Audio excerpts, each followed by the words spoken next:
बातें गुरुदेव जी की चल रही थी। इन बातों को, महाराज जी की बातों को, उनकी कृपाओं को सुनने में मुझे भी आनंद आ रहा था। कोई भी महाराज जी की बात बताता है तो मुझे भी बहुत ही आनंद आता है। अभी एक बच्चा महाराज जी का बहुत पुराना, ये हरियाणा का है, और कल किसके साथ आया था, वो मिलिट्री के मेजर साहब हैं, कौन है, तो उनके साथ, ये भी मिलिट्री में सर्विस करता है। ये समझो कि ये गोद ही खेला है महाराज जी की।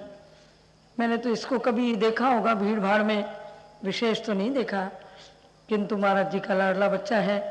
और इसने आज इतनी घटनाएं सुनाई मुझे आके। आज मेरी इच्छा थी कि इसके द्वारा एक दो घटनाएं मैं तुम्हें सुनवाऊं। समय तो बहुत अधिक हो गया, तुम्हें नींद आ रही होगी, है ना। बड़े आलस से बड़ी जल्दी आ जाता है, तो नींद आ रही होगी। नहीं आ रही है? ये कुछ ही लोग बोल रहे हैं ना, कुछ जो जिनको आ रही है वो नहीं बोल रहे। बोलो सांचे। हाँ, तो खैर बड़ी विलक्षण घटनाएं आज इसने मुझे सुनाई।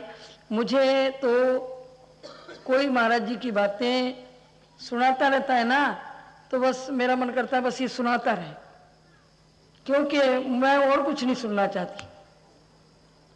और उसमें पता नहीं क्या रहस्य है कि मैं डूब जाती हूँ, मैं खो जाती हूँ। वैसे तो हर समय खो ही रहती हूँ, किंतु उस समय इतनी खो जाती हूँ कि मुझे मन करता है बस सुनती जाऊँ सुनती जाऊँ।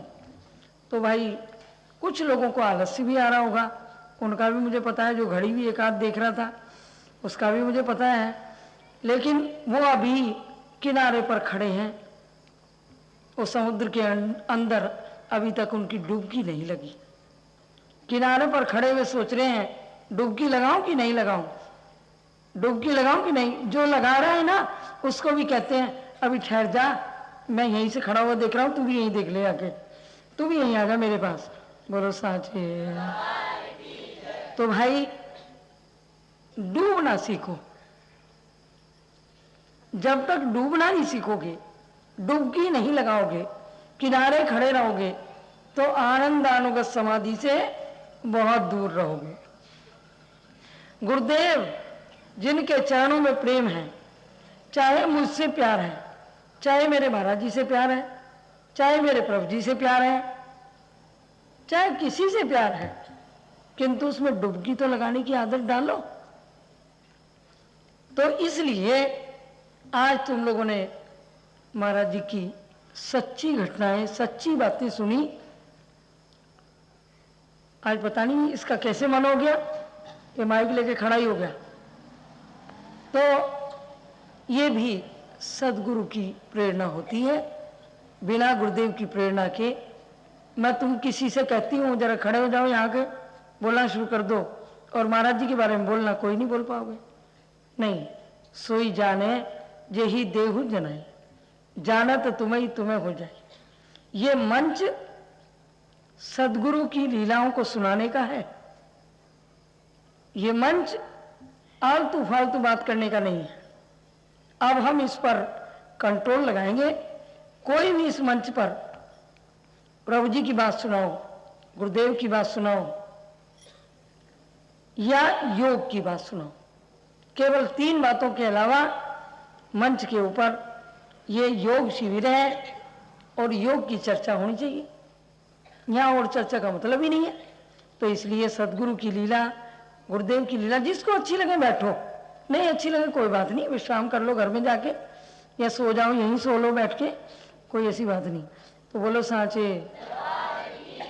तुम लोगों ने इतने दिन के अंदर योग परक बातें सुनी, सच्ची कहा है। कौन बात कर रहा है बीच में?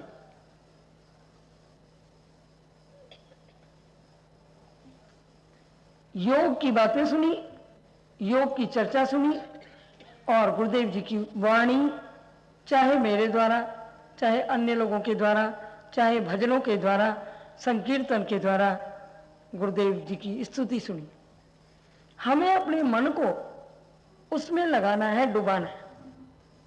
चाहे हम प्रवचन के द्वारा डुबाएं, चाहे सत्संग के द्वारा डुबाएं, कीर्तन के द्वारा डुबाएं या ध्यान में बैठने के द्वारा डुबाएं।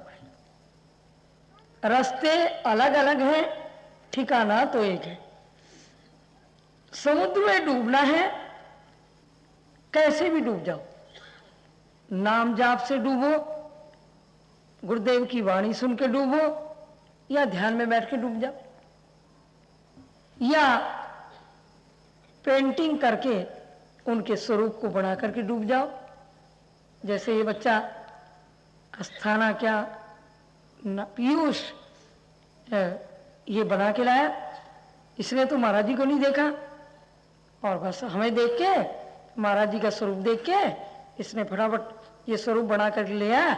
मैं इसको देखती रहेगी, मैंने कहा है तो। या ये अनुरागी प्रभु जी के बच्चे हैं, कविता बनाई इन्होंने महाराज जी के विषय में बोली, वो तो बहुत अच्छी लगी। डूब करके बनाई हुई थी। तो मन को करना है, मन को एकाग्र करना है, किसी भी लाइन से कर लो, मंत्र जाप से करो, सत्संग के द्वारा करो। ये बच्चे सत्संग के द्वारा कर रहे हैं गुरुदेव की स्तुति, ये डूबे जा रहे हैं गुरुदेव में। ये बच्ची महाराज जी की पुरानी सुधा ने कितना अच्छा भजन गाया, ये भी डूब रही है, चाहे कविता के माध्यम से, चाहे सत्संग के माध्यम से, और चाहे पेंटिंग के माध्यम से या प्रवचन के माध्यम से। माध्यम कोई भी हो, किंतु सबका लक्ष्य एक ही है कि गुरु चरणों में डूब जाए, है ना। श्री सिद्धगुफा योग मंडल के द्वारा यह आयोजन किया गया। पिछली बार भी प्रभु जी के बच्चे राम अवतार से यहाँ बैठे हुए हैं, उन्होंने 3 साल से यहाँ लगातार ये कार्यक्रम रखना शुरू किया। उनके सभी भाइयों के मन में आया हम सारे इकट्ठे होकर के प्रोग्राम करेंगे, सब मिलकर के करेंगे, क्योंकि गुरुदेव का प्रोग्राम है, गुरुदेव की वाणी सुनेंगे, उनका सत्संग चलेगा, उनके चरित्र सुनने को मिलेंगे और आनंद आएगा। एक आनंद में डूबने के लिए ही ये सारे काम किए जाते हैं। तो इसलिए भाई तुम्हारा पुरुषार्थ है, ये पुण्य है, प्रभु जी का प्रचार है, गुरुदेव का प्रचार है, गुरुदेव की वाणी है। चाहे तुम बोल लो, चाहे मैं बोल लूं, चाहे और कोई बोल ले आकर के, कोई बोल ले, जिसके भी माध्यम से गुरुदेव बोलो। तो इसलिए इतने दिनों के अंदर तुम्हें योग की चर्चा सुनाई और ये बताने का प्रयास किया कि योग चित्तवृत्ति निरोध है, चित्तवृत्ति नाम नितराम निरोध है, योग है। चित्त वृत्तियों को अपनी समूलन उन्मूलन करना है, ना रहे बांस ना बजे बांसुरी, इस तरह से हमें अपने आप को गुरु चरणों में डुबाना है। योग का अर्थ है जोड़ना। किससे जोड़ना? अपने मन को जो गुरुदेव से अलग हो रहा है उस उनके मन में मन, बुद्धि में बुद्धि, चित्त में चित्त, अहंकार में अहंकार लीन करना है। बस इतना ही करना है और कुछ नहीं करना। तो यहाँ पर प्रातःकाल योग की क्लासेस चलती रही, बहुत से लोग योग आसन करते रहे, काफी लोगों ने नेतियां करी, नाक से दूध पिए, आसन किए। जो चाहे वो पुराने हो चाहे नए हो, हर बच्चे को महाराज जी की आज्ञा है, उनकी आज्ञा का पालन अवश्य करना चाहिए। मुझे एक बात याद आई महाराज जी की, जिस समय 90 में शरीर छोड़ने से पहले मैं कुछ कारण था, यहाँ चोट सी लगी थी, आश्रम में काम करा रही थी, पैर फिसल गया था, तो वहाँ इसमें चोट सी लगी थी, कुछ दिन मेरे आसन बंद हो गए। तो महाराज जी ने ये संजय से बोला, लल्ला ये अपनी माँ को तू आसन कराया कर, इसको बोले महाराज जी। मैं सामने बैठी हुई थी, तो महाराज जी से कहते हैं तू साधन करता है, 2.5 घंटे सुबह आसन करता है, 2.5 घंटे शाम को आसन करता है, तो बेटा तू अपनी माँ को, लल्ला तू अपनी माँ को आसन कराया कर, नहीं तो ये थोड़े दिन में सेठानी हो जाएगी और इसको 4-4 जने उठाया करेंगे, बैठाया करेंगे, इसलिए तू इसको आसन कराया कर। महाराज जी ने अपने मुख से कह दिया, किंतु ये वाणी गुरुदेव जी की मेरे अंदर चुभ गई, लग गई मुझे। और मैंने महाराज जी का शरीर छोड़ने के तुरंत बाद जब भी मुझे होश संभाला मैंने, तो महाराज जी ने मुझे आसन करने की प्रेरणा कर दी और मैंने आसन शुरू कर दी। 1-1.25 घंटा, आज 8 साल हो गए महाराज जी को शरीर छोड़े, मैं अपने आसन, इतनी भीड़ में रहते हुए, इतने सब काम करते हुए और प्रचार करते हुए, चाहे कितने भी कष्ट हों, किंतु मैं अपने आसनों को एक दिन भी छोड़ने का प्रयास नहीं करती। ये दूसरी बात है, मान लो ट्रेन से जाना है और जल्दी पहुंचना है, चाहे थोड़ी देर के आसन करूं, लेकिन करूंगी जरूर। लेकिन मैं 1 घंटा, 1.25 घंटा, 10 मिनट, 15 मिनट स्कंद-चालन, 15 मिनट नाभि चालन, 5-5 मिनट पग चालन, 15 मिनट नाड़ी संचालन और 15 मिनट सर्वांगासन मेरा नित्य नियम है। मैं अपने आसनों को लगातार करती हूँ, केवल इसलिए कि मेरे गुरुदेव की आज्ञा है। लोग तो सोचते हैं आज गुरुदेव है नहीं, किंतु मैं लोग पुराने डरते नहीं कि आज गुरुदेव है कहाँ, किंतु मेरे लिए, मैं उस समय नहीं डरती थी, तुम लोग उस समय डरते थे, और आज मैं डरती हूं, तुम लोग नहीं डरते। ये पक्की बात है। तुम अपने अपने शिष्य में देख लो, उठा के कितने डरते हो। अगर तुम डरते हो तो बताओ कौन नीति करता है।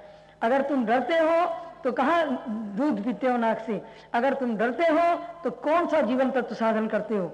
अगर तुम डरते हो तो 3 घंटे मंत्र का जाप कौन करता है, बताओ मुझे। बिल्कुल नहीं डरते, निर्भय हो गए हो। तो इसलिए नहीं, गुरु आज्ञा ही साधनम, गुरु कृपा ही केवलम। गुरु कृपा ही केवल है, गुरु आज्ञा साधन है। गुरु कृपा ही केवल है, गुरु आज्ञा साधन है। गुरु आज्ञा, गुरु कृपा, गुरु आज्ञा, गुरु कृपा, गुरु कृपा ही केवल है, गुरु आज्ञा साधन है। गुरु कृपा ही केवल है, गुरु आज्ञा साधन है। जो गुरुदेव की आज्ञा का पालन कर लेगा वो उनकी साधना बनती चली जाएगी। और जो गुरु कृपा प्राप्त करना चाहते हैं, केवल गुरु कृपा, किसी के आगे यूं करने की आवश्यकता नहीं, भीख मांगने की जरूरत नहीं। हे हनुमान जी तुम दियो, हे फलाने जी तुम दियो, हे पंडित जी तुम दियो, हे देवता तुम दियो, किसी से मांगने की आवश्यकता नहीं। एक योगी तो अपने अंदर इतनी बड़ी ताकत पैदा कर लेता है, जो चाहे वो कर सकता है। इसलिए तुम सबको योग मार्ग में लग जाना चाहिए और जीवन तत्व साधन की नौकरियां अवश्य करनी चाहिए। आज कुछ लोगों की भावना थी कि हम जीवन तत्व साधन का थोड़ा 1-1 मिनट का, अधिक समय नहीं लेंगे, तुम्हारा टाइम बहुत हो रहा है, तुम्हें अपने अपने घर को जाना है।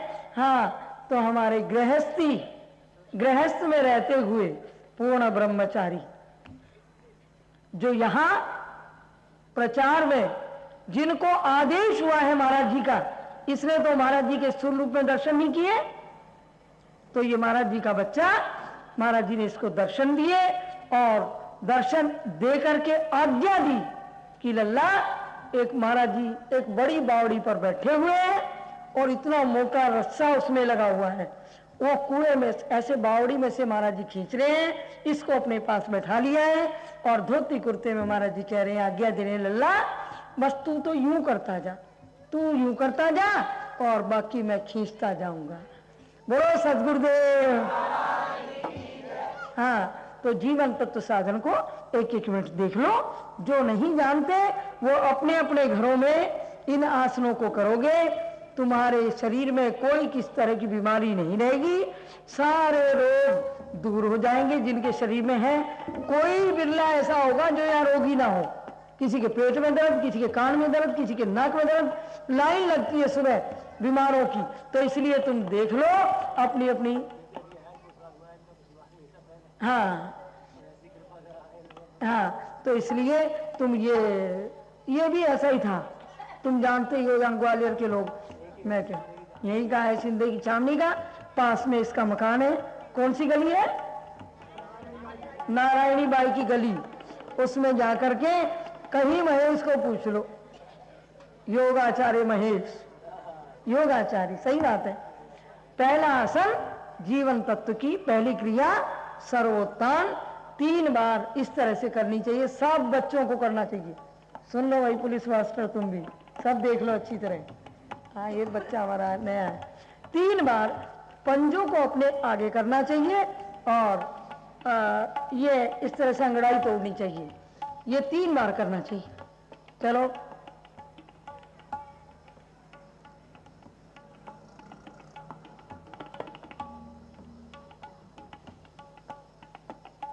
पहली क्रिया है जीवन तत्व साधन की।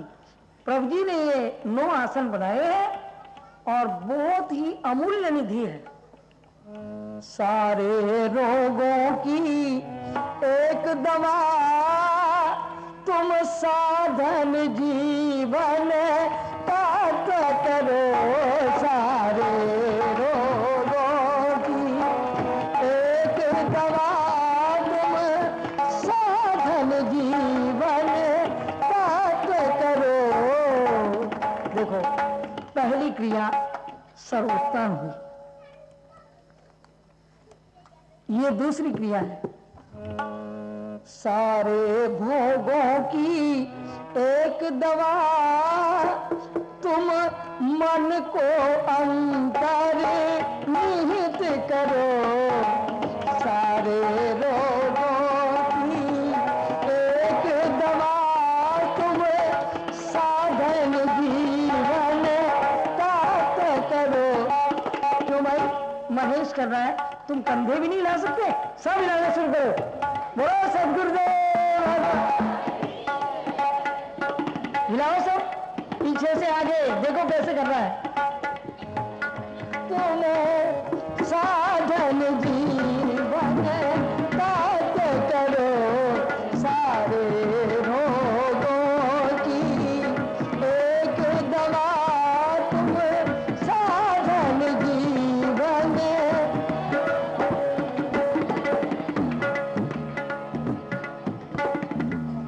तुम गुरु गुरु सब कहते हो पर आज्ञा नहीं मानते हो। गुरु आज्ञा ही बोलो साचे। आसन करते समय बिल्कुल बात नहीं करनी चाहिए। तुम लोगों ने तो सब्जी मंडी लगा दी। हाँ, मुझे पता है कि बात करना जानती हो तुम अच्छी तरह।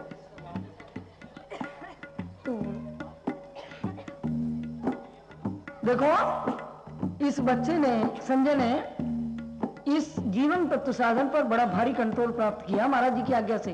5 घंटे। अब ये सुनो ये बात। ये जीवन तत्व साधन आसन की दूसरी क्रिया, चलो पीछे करो। इसका नाम स्कंद चालन है। मैं भी कर रही हूँ। इसमें दोनों कंधों को साइकिल के पेडल बात नहीं करना कोई भी। आगे से पीछे की ओर हमारे शर्मा जी घुमा रहे हैं। दोनों हाथ घुटनों पर जमाए कसकर, हाथ घुटनों पर जमाकर और कंधों को इस प्रकार बात आगे नहीं से करो कोई पीछे भी। को घुमाना है। चुपचाप सुनते रहो। ये आसन देखिए करने में कितना सरल है। इसके बड़े लाभ होते हैं। इसको करने से फेफड़े की बीमारी, श्वास की बीमारी, एक एक चल।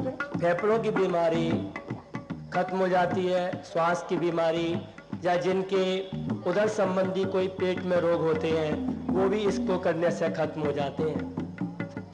एक एक आसन करने से शरीर की एक एक नाड़ी के अंदर जो है हमारा रक्त संचार होता है और शरीर स्वस्थ होने लगता है। ये दूसरी क्रिया चल रही है जिसका नाम स्कंद चालन है। एक एक सूक्ष्म नाड़ी, ऐसी नाड़ी जिसके विषय में आप नहीं जानते, डॉक्टर भी नहीं जानते, उस नाड़ी तक के अंदर ये क्रिया अपना कार्य करने लग जाती है। जिन लोगों के मन एकाग्र नहीं होते, मन जिन लोगों के बहुत ज़्यादा चिंतित रहते हैं, हर समय शांत नहीं होते, इन आसनों को करने से उनके मन एकाग्र हो जाते हैं और बहुत आसानी से शांत हो जाते हैं, मन में स्थिरता आ जाती है। मैंने जीवन का साधन शुरू किए, शुरू में तो मैंने स्वास्थ्य लाभ के लिए किए, लेकिन जब एक एक क्रिया पर मेरी पकड़ हुई और मैंने उसके लाभ अनुभव किए, तो आध्यात्मिकता में, योग मार्ग में प्राप्ति करने के लिए प्रभु जी ने ये क्यों आसन बनाए, इसको मुझे तब समझ में आया। इसलिए आप सभी लोग घर पर नियम पूर्वक इनको जरूर किया करें, इनसे बहुत बड़ा लाभ होता है, शारीरिक लाभ भी और ध्यान का आध्यात्मिक लाभ भी बहुत प्राप्त होता है। अब शर्मा जी तीसरी क्रिया, इन स्कंद चालन क्रिया को पहले शर्मा जी ने आगे घुमाया था, 7.5 मिनट आगे करना चाहिए और 7.5 मिनट पीछे करना चाहिए, इस प्रकार 15 मिनट। अब शर्मा जी तीसरी क्रिया करने जा रहे हैं। ये 9 क्रियाओं का एक समुच्चय है, जीवन तत् साधन जिसका नाम है। तीसरी क्रिया, इसमें दायां पैर शर्मा जी ऊपर रखेंगे, बायां पैर नीचे रखेंगे, दायां ऊपर रखो। ये पग चालन क्रिया है। इसमें अपने दाएं पैर की एड़ी जमीन से लगाएंगे और बाएं पैर का अंगूठा, इसमें पेट नहीं हिलाते, खाली पैरों को हिलाएंगे। ये पग चालन क्रिया है, इसका भी लाभ बहुत अधिक है। इसको करने से हमारी छोटी और बड़ी दोनों आंतें काम करने लगती हैं। जिन लोगों को कब्ज की शिकायत रहती है, यहाँ ग्वालियर में तो बड़ी गैस की बीमारी है, यहाँ के लोगों को तो ये आसन जरूर करने चाहिए। हम सही बात है, आसनों को रोज प्रातःकाल कर रहे हैं ना, उससे ही आप लोगों का यहाँ पे खा पी रहे हैं, वरना तो आप लोग हम भी पेट पकड़ के बैठ जाए एक तरफ। कोई आएगा, जो देखो माता जी के पास आएगा, माता जी गैस चल रही है, माता जी गैस चल रही, भूख नहीं लग रही है।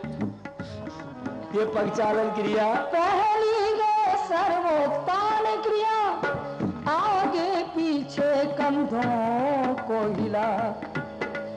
तीजी पग चालन देख क्रिया, चौथी तो नाभि खूब हिला। सारे रोगों की एक दवा तुम साधन जीवन कार्य करो। सारे रोगों की एक दवा तुम साधन जीवन। देखो, जो आजकल वेट लिफ्टिंग लोग करते हैं, दंड बैठक करते हैं, हमारे गुरुदेव जी बताते हैं, उससे क्या होता है कि शरीर के अंदर रक्त एक जगह जमा हो जाता है। देखो, वह पहलवान लोग होते हैं ना, उनके मसल्स इतने हार्ड हो जाते हैं कि वो इसमें डंडे भी पड़वाए ना, कुछ नहीं होता। ऐसा क्यों होता है? क्योंकि उनका रक्त एक जगह जमा हो जाता है, लेकिन ये बाद में उनके लिए बहुत बड़ा नुकसान पैदा करता है। उनके अंदर पैरों में गठिया हो जाता है, शरीर में दर्द होने लगता है और उनकी जल्दी श्वास फूलने लगती है। लेकिन ये जीवन तत् योगासन जो है, ये सारी की सारी 72,000 नाड़ियों के अंदर एक साथ रक्त का संचार करता है और इससे हमारी सारी नाड़ियाँ, सारी की सारी नाड़ियाँ क्रियाशील होती हैं। अब ये दूसरा पैर से पगचालन कर रहे हैं शर्मा जी, कर लिया। आप जीवन तत् साधन की चौथी क्रिया नाभि चालन। इसमें सर को सीधा रखकर दोनों हाथ जमाकर अपने पेट को दाईं और बाईं ओर घुमाना होता है, इस प्रकार। घुटने नहीं मोड़ना, घुटने सीधे। हाँ, बोलो बोलो।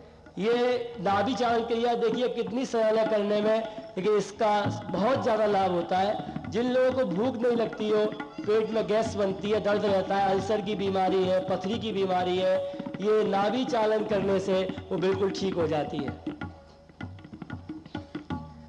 ये क्रिया श्री प्रभु जी, हमारे गुरुदेव जी बताया करते थे कि श्री प्रभु जी ने एक बार देखा, पानी के अंदर एक मगरमच्छ एक बहुत बड़ी मछली को खा गया और बाहर निकलकर रेत पर आया और इस प्रकार उसने करवटें ली और डकार ली, दोबारा पानी में घुस गया। वहां से प्रभु जी ने एक क्रिया ली और इसका नाम नाभि चालन रखा। इसको करने से हमारी नाभि में एक अग्नि पैदा हो जाती है और जिससे आसन करने वाले को हर समय भूख लगती है और उसका शरीर कैसा भी रोगी हो बिल्कुल स्वस्थ हो जाता है। दूसरा लाभ है इसको करने से, ये नाभि चालन करने से हमारे मूलाधार चक्र के ऊपर धक्का लगता है और बार बार धक्का लगने से कुंडलिनी जागृत हो जाती है और बड़े आसानी के साथ साधक योग ध्यान में भी प्रवेश कर जाता है।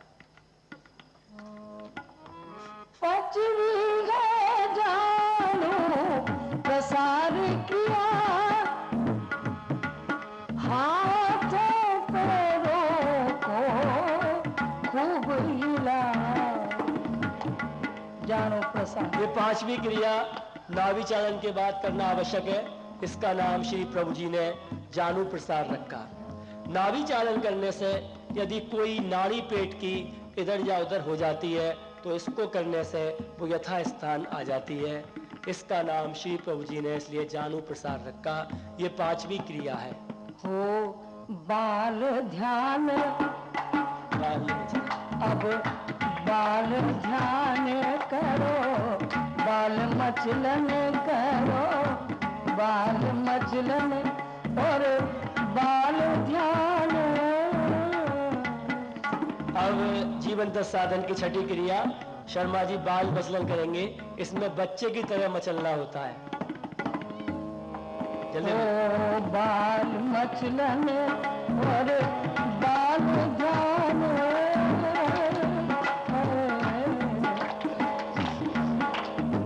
ओ बाल मचलन और बाल ध्यान। और सातवीं क्रिया बाल ध्यान। इसमें शवासन में लेट जाते हैं, शरीर को बिल्कुल ढीला छोड़ देते हैं और ये ध्यान के अंदर कल्पना करें कि कोई छोटा सा बच्चा हमको ध्यान में दिखाई दे रहा है और धीरे धीरे परिणाम क्या होता है कि ध्यान करने वाले को कुछ दिनों के बाद वो बच्चा ध्यान में दिखाई देने लगता है उन लोगों को जो प्रभु जी के चरणों में पूर्ण श्रद्धा रख के इन आसनों को करते हैं। वो बाल ध्यान। इसके बाद नाड़ी संचालन, वो बाल ध्यान नाड़ी संचालन। तुम साधन जीवन त्याग करो, बाल ध्यान नाड़ी संचालन, साधन जीवन त्याग करो, सारे रोगों की एक दवा तुम साधन जीवन त्याग करो, सारे रोग।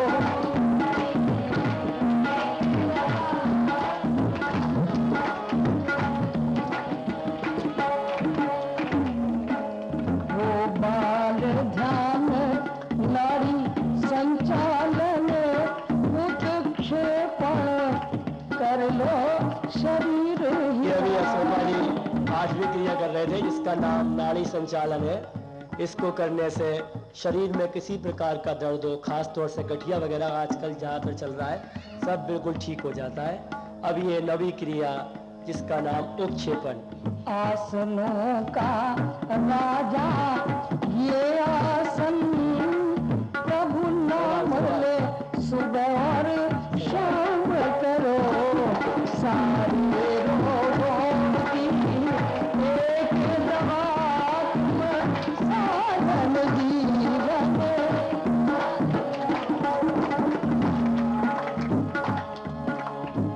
हठ योग अधिकारी सभी नहीं, इसलिए मेरे गुरु ने कहा नहीं। पूर्ण हो प्राणायाम सभी, पूर्ण हो प्राणायाम सभी, जब मंत्र श्वास का श्वास करो, सारे रोगों की एक दवा तुम साधन जीवन त्याग करो। सदगुरुदेव भगवान की जय। महाप्रभु योगीराज बोलिए साठे। ये जीवन तत्व साधन तुम्हारे सामने सबको करा दिया गया, और इसके बाद जो भी सीखना चाहे तो नारायणी गली, कौन सी गली? बस देखो, ये तो नारायणी गली में यहाँ सिखाना रहता है, बाकी और भी प्रभु जी के जहाँ जहाँ जो बच्चे रहते हैं, हर बच्चे का अधिकार है जीवन तत्व साधन सबको सिखाना चाहिए। हाँ, राम अवतार भी है, तो गंगा वगैरह सिखा सकते हैं, अनुरागी सिखा सकते हैं, और गोयल साहब भी सिखा सकते हैं, और जो भी पुराने बच्चे हैं सब सिखा सकते हैं, सबको आते हैं। वो बात होगी फिर कौन सी कि उनके चरणों में आना हर आदमी नहीं आता, कोई बिरले बिरले आते हैं। इनके चरणों में आना कोई मजाक नहीं, प्रभु के चरणों में आना कोई मजाक नहीं। तुम्ही को दिल में बसाना कोई मजाक नहीं। यूं तो लाखों हैं द्वारे इस भरे जमाने में, यूं तो लाखों है द्वारे इस भरे जमाने में,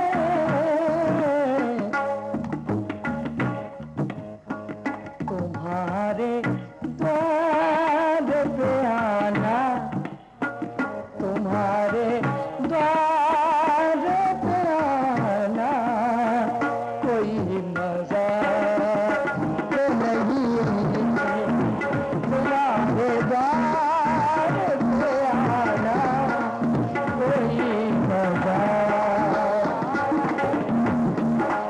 तुम्हारे चरणों में आना कोई मजाक। मैं तड़पती थी जन्म जन्म के संस्कारों में,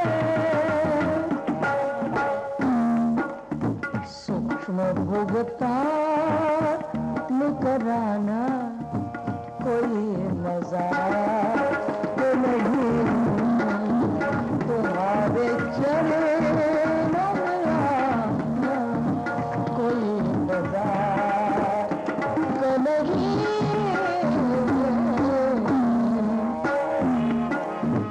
मैंने कसम खाई है, मैंने कसम खाई है, जीवन में साथ रहने की।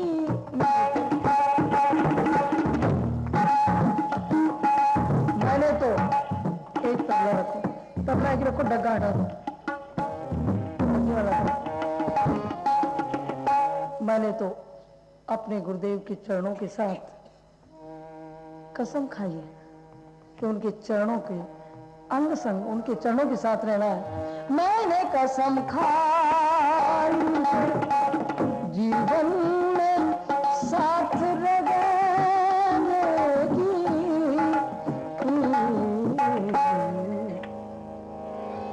प्रभु से दामन का छुड़ाना, उनसे दामन का छुड़ाना।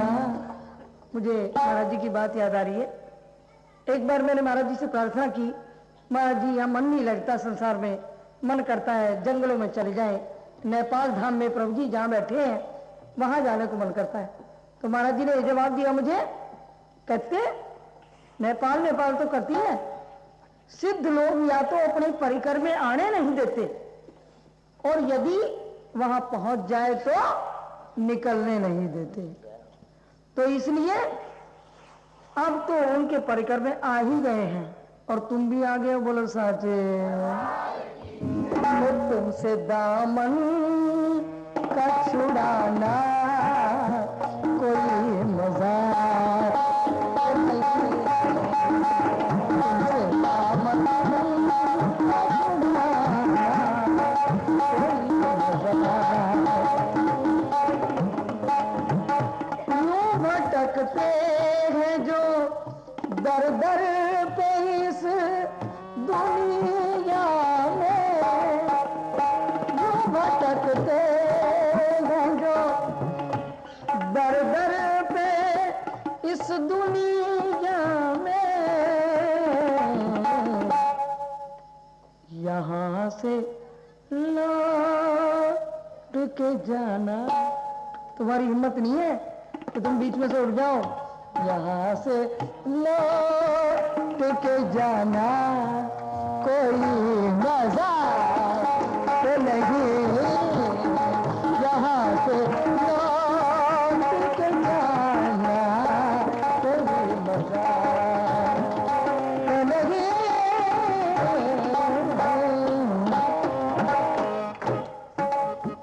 उमा ने छोड़ दी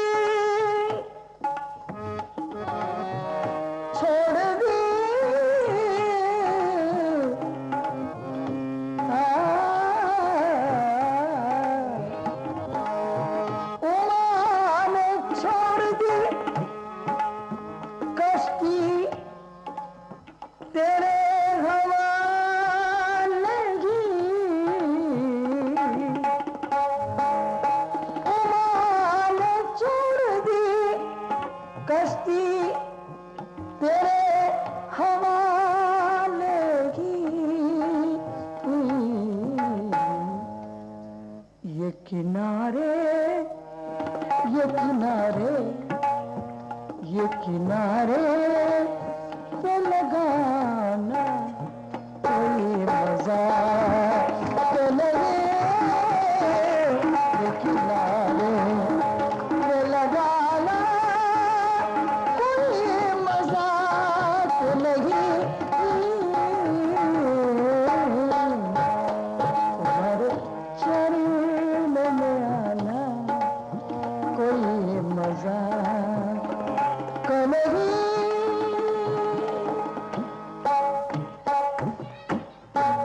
कौन कहता है कि दीदार नहीं होता है, आदमी खुद ही तलबगार नहीं होता है, पर तुम पुकारो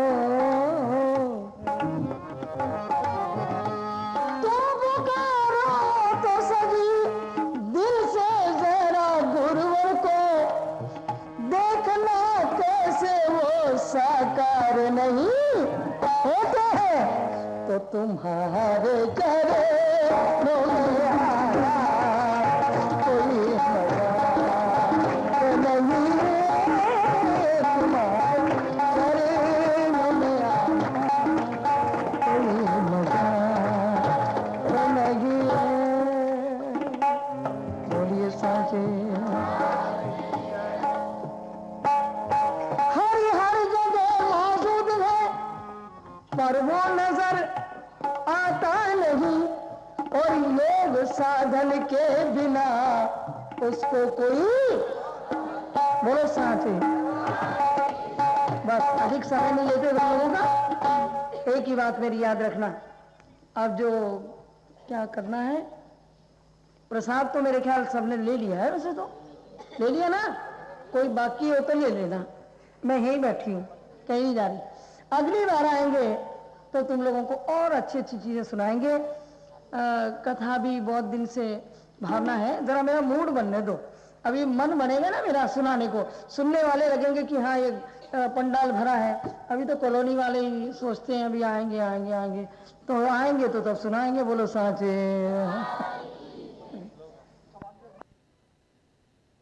देखिए, हम जो उनके नाम के जयकारे लगाते हैं, इससे हमारा मन, वाणी और आत्मा तीनों पवित्र होते हैं। इसलिए ये उनके नाम का जयकारा है, इस जयकारे को वो सुना करते हैं। बड़ी श्रद्धा के साथ इस जयकारे को सब मेरे साथ मिलकर लगाएं। बोलिए सदगुरुदेव भगवान की जय। महाप्रभु श्री रामलाल जी महाराज की जय। योगी राज श्री चंद्रमोहन जी महाराज की जय। सिद्ध गुफा समाई धाम की जय। परम योगिनी माँ उमा शक्ति की जय।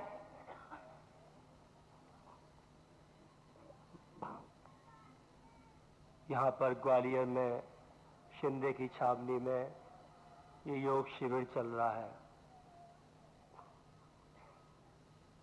22 तारीख से बराबर माता जी ये समझाने की कोशिश कर रही हैं हम लोगों को कि सब योग मार्ग में लगो, योगी बनो, क्योंकि योगी शक्तिवान होते हैं, योगी कर्तुम अकर्तुम की ताकत वाले होते हैं। कल यहाँ पर मेरे बड़े गुरु भाई आदरणीय अनुरागी जी ने तुलसीदास जी के विषय में बताया, बहुत सुंदर तरीके से उसको कविता का रूप दिया। माता जी ने भी तुलसीदास जी के विषय में बताया। तुलसीदास जी की महिमा यहाँ पर क्यों गाई गई? क्योंकि वो शक्तिवान है। शक्तिवान व्यक्ति कुछ भी कर सकता है। कल माँ ने बताया था तुलसीदास जी के ऊपर भगवान शंकर का शक्तिपात हुआ, उनकी कृपा हुई और उनको आनंदानुगत समाधि में प्रवेश मिला। तुलसीदास जी के विषय में एक घटना है। एक बार बनारस के अंदर संतों की आपस में गोष्ठी हुई, बैठक हुई। उसमें ये विषय चला कि किस महात्मा के अंदर इतनी ताकत है कि वो कितने राम नाम लेकर, देखो ये बाहर जो बैठे हैं वो लोग बोले कोढ़ी बैठे हुए हैं, जितने भी कोढ़ी बाहर बैठे हुए हैं, कौन महात्मा कितने राम नाम लेकर, कितना अपना भजन कर कर इनमें से कितने कोढ़ी ठीक कर सकता है। बड़े बड़े लंबी लंबी दाढ़ी वाले, लाल कपड़े वाले महात्मा वहां बैठे हुए थे। तुलसीदास जी पर भगवान शिव का शक्तिपात हो चुका था, कृपा हो चुकी थी, वो भी वहां पर बैठे हुए थे। कोई महात्मा बोला मैं 1,00,000 बार राम का नाम लूंगा, मैं 2 कोढ़ी को ठीक कर दूंगा। कोई महात्मा बोला मैं 2,00,000 बार राम का नाम लूंगा, मैं 4 कोढ़ी ठीक कर दूंगा। कोई महात्मा कहते हैं मैं 10,00,000 बार भगवान राम का नाम लूंगा, मैं 5 कोढ़ी ठीक कर दूंगा। तुलसीदास जी बोले, एकदम उठकर खड़े हो गए, धिक्कार है तुम्हारे महात्मा बने पर, 20-20, 30-30 साल से तुम लोग तपस्या में लगे हो। बोले राम, जहां तक मेरी आवाज जाएगी बाहर, वहां तक के बैठे बैठे सारे के सारे कोढ़ी ठीक हो जाएंगे। तुलसीदास ने ऐसा क्यों कहा? क्योंकि वो भगवान शिव की कृपा कर कर योग मार्ग में प्रवेश कर चुके थे, आनंदानुगत समाधि में प्रवेश कर चुके थे। यहां पर मां ने बताया, भगवान कृष्ण के विषय में बताया, भगवान कृष्ण के बारे में बताया कि उनको सारी गीता के अंदर योगेश्वर कहा। भगवान कृष्ण की घटना सुनाई गई कि भगवान श्री कृष्ण द्वारका में बैठे हुए थे। हस्तिनापुर के अंदर द्रौपदी ने उनको पुकारा। जब द्रौपदी ने पुकारा, द्रौपदी की पुकार सुनकर तुरंत भगवान कृष्ण हस्तिनापुर आए और वहां पर उसकी साड़ी को बढ़ाना शुरू कर दिया। ये क्यों, कैसे हुआ भगवान कृष्ण से? मां ने बताया था क्योंकि वो योगेश्वर है, वो शक्तिवान है, वो कर्तुम अकर्तुम की ताकत वाले हैं। इसी प्रकार हमारे गुरुदेव जी योगीराज श्री चंद्रमोहन जी महाराज के चरणों में इस प्रकार की अनेक घटनाएं घटी और आज भी घटी हैं। अभी कुछ महीने पहले की बात है, मेरी एक बड़ी गुरु बहन लखनऊ की रहने वाली, जिनका नाम अंगूरी है, वो अपने पति के साथ, अपने बच्चे और उसकी बहू के साथ गंगा सागर में स्नान करने के लिए गए। वो लोग स्नान करने गए जब सब लोग किनारे उतर रहे थे, अंगूरी बहन जी का शरीर बहुत ज्यादा भारी है। जब वो लोग किनारे उतरने लग गए, अंगूरी बहन जी के उतरने का नंबर आया, तभी पता नहीं कैसे एक भंवर आया और बहुत तेजी के साथ उस नाव को गहरे पानी में खींच कर ले गया। बैलेंस बिगड़ गया। अंगूरी बहन जी एकदम नाव दूर चली गई, भंवर में घूमने लग गई। अंगूरी बहन जी के एकदम पैर डगमगाए और जल नाव से बाहर गिरने को हुई। तभी उनके हाथ में ऊपर के 2 डंडे आ गए। डंडे पकड़ लिए, पैर उनके नाव के बाहर लटके हुए हैं। उनका पति किनारे खड़ा हुआ है, उनका बच्चा, उसकी बहू खड़े हुए हैं, नौकर खड़े हुए हैं। सारे सोच रहे हैं, पति सोच रहा है आज तो मेरी पत्नी गई, बच्चा सोच रहा है आज तो मेरी मां गई, आज अब ये नहीं बचेगी। किसी की इतनी हिम्मत नहीं थी, किसी में इतनी सामर्थ्य नहीं थी कि उस गहरे पानी में जाकर अपने उस मां को बचा ले। जब नाव घूमने लग गई, अंगूरी देवी ने देखा अब ये नाव मेरे हाथ से छूटने वाली है। तब उसने किसको पुकारा? उसको अपने गुरुजी की याद आई। अंगूरी देवी कहती है, गुरुजी 1 मिनट रह गई है मेरे हाथ छूटने में, अगर तुमने बचाना है तो बचा लो, वरना तुम्हारी अंगूरी गई। इतना बहन अंगूरी देवी ने कहा, तभी वो क्या देखती है कि नीचे पानी में किसी ने एकदम उसके पैर पकड़ लिए और देख रही है वो धोती कुर्ता पहने हुए हैं, सफेद जटाएं, सफेद दाढ़ी, कोई मोटे मोटे से है जिसने उनके पैर पानी में पकड़ लिए हैं। बोलो सदगुरुदेव। अंगूरी देवी देखती है कि उसके हाथ जो एकदम छूटे हैं, किसी कोपीनधारी ने, काली दाढ़ी वाले, काली काली जटाओं वालों ने उसके हाथ पकड़ लिए। महाप्रभु श्री राम लाल की। नीचे वाले पैर से उठा के उसको और ऊपर वाले हाथ से खींचकर दोनों जने उठाकर उसको नाव पर रखा। नाव पर रखने के बाद जिनको वो हमारे श्री महाराज जी को मोटा मोटा कह रही थी, वो अपनी शिष्या के पैरों को मल रहे हैं। गुरुदेव वो पैरों को मल रहे हैं और कोपीन वाले, काली दाढ़ी वाले उसके हाथों को मल रहे हैं। थोड़ी देर बाद नाव भंवर से निकालकर दोनों नाव को लेकर किनारे की तरफ चल दिए। जैसे ही नाव किनारे पहुंची, एकदम बस वो दोनों अंतर ध्यान हो गए और अंगूरी देवी को पता भी नहीं चला कि कब मेरे गुरुदेव प्रभु जी आए थे और कहां चले गए। कहते हैं बोलो तू कैसे बच गई? अंगूरी घर वाले कहते हैं बोले अरे मेरे गुरुजी आए थे, मेरे प्रभु जी आए थे, कहां चले गए, कहां चले गए? लेकिन सदगुरु अपना काम किया, कृपा की और अंतर ध्यान हो गए। इसी प्रकार धनबाद के अंदर देखो, मैं ये घटना क्यों बता रहा हूं कि जिन लोगों ने इनके चरणों में शरण ली है, दीक्षाएं ली हैं, या जो लोग अभी बैठे हुए हैं, नए नए आए हैं, वो ये पहचान लें कि ये कौन है, किस ताकत वाले हैं, किस ताकत के मालिक हैं। इसलिए मैं ये बात बता रहा हूं क्योंकि आज अंतिम दिन है। धनबाद के अंदर हमारा एक गुरु भाई जयप्रकाश अग्रवाल, उसने गुरुवार के दिन गुरुदेव का व्रत रखा हुआ था।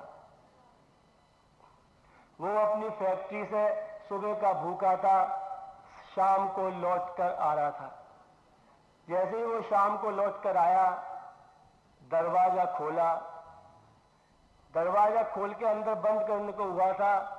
बिहार में धनबाद शहर है, तभी वहां पर 15-20 बदमाश जीप में बैठ करके एकदम आ गए और दरवाजा अंदर की तरफ ढकेलने लग गए। जयप्रकाश पूरी ताकत लगाकर दरवाजे को बंद करने की कोशिश करने लग गया और वो बदमाश लोग दरवाजे को बाहर की अंदर की तरफ ढकेलने लग गए। जब बहुत देर हो गई, तभी 4 बदमाश ऊपर की बाउंड्री दीवार फलांगी और फलांग के घर के अंदर घुस गए। जयप्रकाश के पिताजी बैजनाथ जी घर के आंगन में घूमते हुए चाय पी रहे थे। देखा काले काले कपड़े पहने 2 आदमी वहां पर टहल रहे हैं। उन्होंने एकदम गए और पूछा, कौन हो तुम लोग, क्यों आए हो यहाँ पर अंदर? तभी जयप्रकाश ने सोचा कहीं मेरे बाबू ये ना समझे, मेरे पिताजी ये ना समझे कि ये 4 आदमी हैं, तो उनके साथ कुछ हरकत ना कर दें, वरना हम सबको ये मार देंगे। वो गेट को छोड़ के दौड़ के अंदर भागा, बोला बाबू आज हम लुट गए, आज अपने घर में डाका पड़ गया है। चारों तरफ से घर को बदमाश ने घेर लिया है, कोई गैंग आज यहां पर आ गया है। तभी वो सारे बदमाश गेट खोल के अंदर आ गए और अंदर आकर एक तरफ खंबे से उसके पिता को बांध दिया, एक तरफ लड़के को बांध दिया। उसकी जवान बहन थी, उसकी माँ अपनी लड़की को लेकर के कमरे में बंद थी। वो सोच रही थी अगर मैं बाहर जाऊंगी तो ये लड़की के साथ कोई गलत हरकत ना कर दे। जयप्रकाश को जब खंबे से बांध दिया, पिता को भी बांध दिया, तभी उनमें से जो उनका सरदार होगा वो कहता है कि देखो इस साले को मार दो, इसने हमें गेट खोलने में बहुत तंग किया। जयप्रकाश सुबह का भूखा था, उसका व्रत था। बोले इसको मार दो।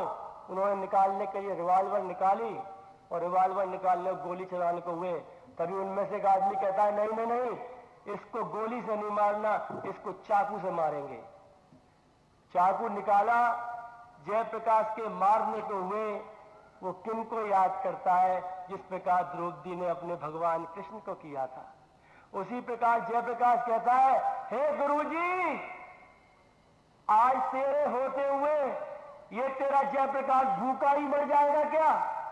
आज तो मेरा व्रत है, मैंने सुबह से कुछ नहीं खाया, आज मैं भूखा ही मारा जाऊंगा क्या? पता नहीं क्या हुआ, चाकू वाले का हाथ एकदम नीचे रह गया, रिवॉल्वर वाले का हाथ नीचे रह गया। वो लोग कहते हैं बैजनाथ जी, जयप्रकाश जी, आज तक हमारे समझ में नहीं आया उन बदमाशों ने क्या देखा, क्या हुआ कि सारों के हाथ नीचे हो गए। चुपचाप वहां से उठकर चल दिए, अपनी जीप स्टार्ट की और वहां से रवाना हो गए। इस प्रकार मेरे गुरुदेव जी, मेरे श्री प्रभु जी कृपाएं करते हैं। कोई उनको याद करे वो आज भी दर्शन देते हैं। जिस प्रकार भगवान श्री कृष्ण कृपा करते हैं क्योंकि वो योगेश्वर है, पूरी गीता में उनको योगेश्वर कहा। इसी प्रकार हमारे श्री प्रभु जी योगेश्वर महाप्रभु श्री रामलाल जी महाराज, योगीराज श्री चंद्र मोहन जी महाराज आज भी कृपा करते हैं। कोई उनकी शरण में आ जाए या कोई उनका संस्कारी बच्चा उनको चलते हुए दिखाई दे जाए, उनकी एक बार दृष्टि भी पड़ जाए उस पर, तो फिर वो उसको अपने शरणागत कर लेते हैं, अपनी शरण में जगह दे देते हैं। समाई गांव की घटना है जहां हमारा बड़ा आश्रम है, श्री सिद्ध गुफा योग प्रशिक्षण केंद्र के नाम से हमारा ये बड़ा आश्रम आगरा से 20 किलोमीटर पहले एतमादपुर तहसील के पास पड़ता है। वहां की घटना है जिस समय हमारे गुरुदेव जी महाराज नए नए समाई आश्रम में आए थे। गांव वाले उनको परेशान कर रहे थे, बार बार जमीनों को लेकर गुरुजी महाराज से झगड़ा कर रहे थे। गुरुजी महाराज भोलेनाथ कुछ नहीं कहते थे, जो उनको तंग कर रहे थे वो उनको आशीर्वाद देते थे। तभी उस गांव में आसपास के इलाके का एक मशहूर डकैत था जिसका नाम था पातीराम। गांव वालों ने पातीराम से तय किया, उस समय हमारे गुरुजी महाराज ये दाढ़ी नहीं थी, जटाएं नहीं थी, धोती और कुर्ता पहनते थे और बाल वगैरह दाढ़ी वगैरह कुछ नहीं था।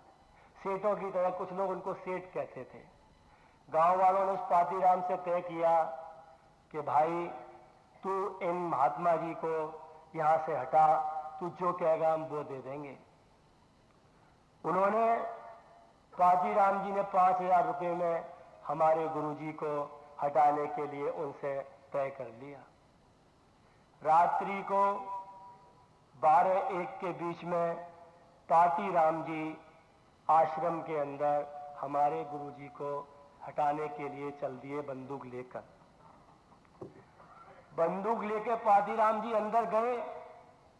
जहां गुरुजी पहले झोपड़ी पड़ी हुई थी, झोपड़ी के पास क्या देखते हैं, चारपाई के पास मेरे गुरुदेव जी का सर अलग पड़ा हुआ है, ये आधा हिस्सा धड़ अलग पड़ा हुआ है। पातीराम जी ने सोचा, अरे इस सेठ को तो कोई पहले से ही मार गया, ये क्या हुआ?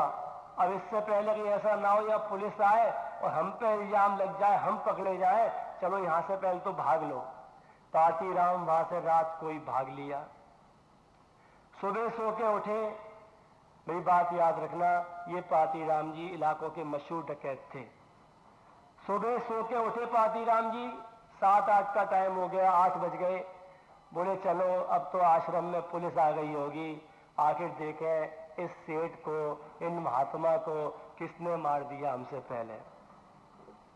गांव में अंदर घुसने को, आश्रम में आए, दरवाजे के अंदर घुसने को हुए, तभी पाती राम जी के कान में आवाज आती है। क्या देखते हैं कि सामने से मेरे गुरुदेव बैठे हुए हैं, दलिया रखा हुआ है, अपने बच्चों को, भक्तों को, ब्रह्मचारियों को बांट रहे हैं। आवाज आ रही है, ले लो नाश्ता, ले लो नाश्ता। पाती राम जी देख के एकदम हिल गए। हैं, ये क्या, जिसको मैंने रात को कटा हुआ देखा बिल्कुल, और वो तो सामने बैठे हैं। बस वहीं चरणों में गिर पड़े। बोले गुरुदेव मुझे बचाओ, मुझे क्षमा करो, मुझसे बड़ी भारी भूल हो गई। महाराज के लल्ला, तू तो मेरा बच्चा है, तुझसे भूल तो ही नहीं सकती कोई, बस आज से तू यही रहेगा। उस दिन से लेकर पाती राम जी अपने अंतिम समय तक समाई आश्रम गुरुदेव जी की शरणागत रहे। ये किस प्रकार गुरुदेव जी ने किया? ये खंड से योग के द्वारा, योग में खंड से योग के द्वारा एक सामर्थ्यवान योगी चाहे तो अपने शरीर के टुकड़े टुकड़े कर सकता है और फिर वापस उनको जोड़ सकता है। ये भी सामर्थ्यवानों का खेल है, ताकत वालों का खेल है। मां ने यहां पर बताया सदगुरु सत्ता के बारे में। सदगुरु सत्ता मां ने बताया जिसके हृदय को अपना मंदिर बना ले, उससे ही काम करने लग जाती है।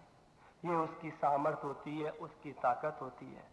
जैसा कि आपने संत ज्ञानेश्वर जी का नाम सुना होगा। महाराष्ट्र के अंदर बहुत बड़े संत हुए, जिनकी उम्र 15-16 साल की थी। उनके गुरु चांगदेव 1400 वर्ष के, उनके गुरु नहीं, एक चांगदेव नाम के संत 1400 वर्ष की उम्र के थे। चांगदेव जी को बड़ा अहंकार था अपनी बड़ी उम्र पर कि मैं 1400 वर्ष का एक महात्मा हूं और बहुत बड़ा हठयोगी हूं। जिस समय चांगदेव जी ने संत ज्ञानेश्वर जी की चर्चाएं सुनी, उनके विषय में सुना कि संत ज्ञानेश्वर नाम के कोई संत है महाराष्ट्र के गांवों में, जो कि बहुत कृपाएं कर रहे हैं, बड़े बड़े चमत्कार कर रहे हैं। उन्होंने उनसे मिलने के लिए सोचा कि मैं उस महात्मा से कैसे मिलूं, कैसे अपनी अर्जी लिखकर भेजूं संत ज्ञानेश्वर जी के पास। सोचा अगर मैं निवेदन लिखूंगा, प्रणाम करूंगा तो ये ठीक नहीं है, क्योंकि मैं बड़ी उम्र का हूं, मैं 14 साल का हूं। और सोचा अगर मैं उनको कुछ हुक्म दूंगा वो भी ठीक नहीं है, क्योंकि उनके इतने चमत्कार फैल रहे हैं, प्रकाश फैल रहा है। तो उन्होंने एक कोरा कागज लेकर चांगदेव जी ने 1400 वर्ष के महात्मा ने 15 वर्ष के संत ज्ञानेश्वर के पास भेज दिया।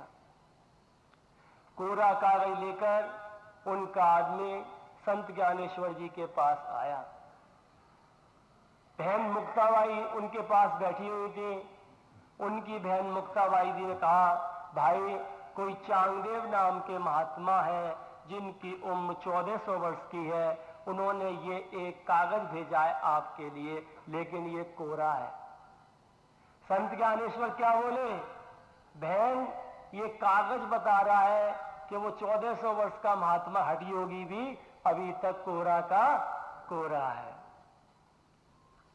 संत ज्ञानेश्वर जी ने वो कोरा कागज वापस उस महात्मा के लिए भेज दिया।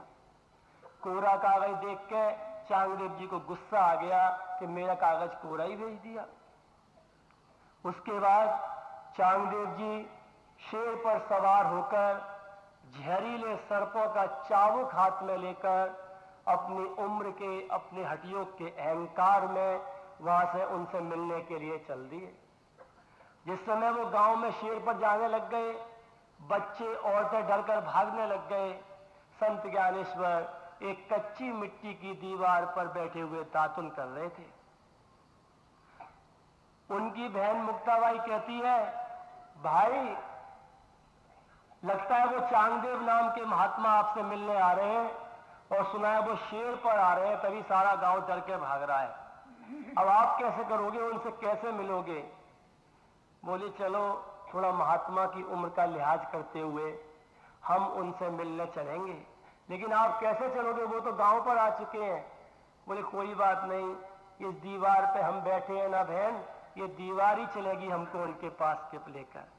सदगुरु सत्ता का प्रकाश था, सदगुरु के अंदर लय होकर, सदगुरु सत्ता में लय होकर, जिसके बारे में हमारे गुरुदेव जी कहते थे सदगुरु सत्ता का प्रकाश यहां से चलता है। संत ज्ञानेश्वर ने हुक्म दिया उस दीवार को, ए दीवार चल, और चल करके चांगदेव का स्वागत कर। वो कच्ची मट्टी की दीवार ही उठ के वहां से चल दी। जब शीर पे बैठे हुए चांगदेव ने देखा कि वो महात्मा संत ज्ञानेश्वर छोटे से बालक दीवार पर ही बैठे आ रहे हैं, वो समझ गए यही मेरे गुरु हैं जिनकी मुझको आज्ञा हुई थी, और आगे का मेरा मार्गदर्शन यही करेंगे। उनके चरणों में वहीं गिर पड़े। मेरा कहने का मतलब क्या है कि सदगुरु सत्ता जिसके भी हृदय को माँ की बात अपना मंदिर बना ले, बस वहीं से काम होना शुरू हो जाते हैं, वहीं से कृपाएं होना शुरू हो जाती हैं। वो जना देते हैं, वो पावर हाउस वाले ये जना देते हैं कि मैंने किसको सदगुरु सत्ता की लाइट दे दी है, मैंने किसके अंदर वो प्रकाश भर दिया है। हमारे गुरुजी महाराज के शरीर छोड़ने के बाद हम लोग थोड़ा बिछुड़ गए, बिखर गए, घबरा गए, टूटने लग गए। अब हम क्या करेंगे, कैसे करेंगे? उस समय अनेक लोगों के मन दुखी भी हुए और दुखी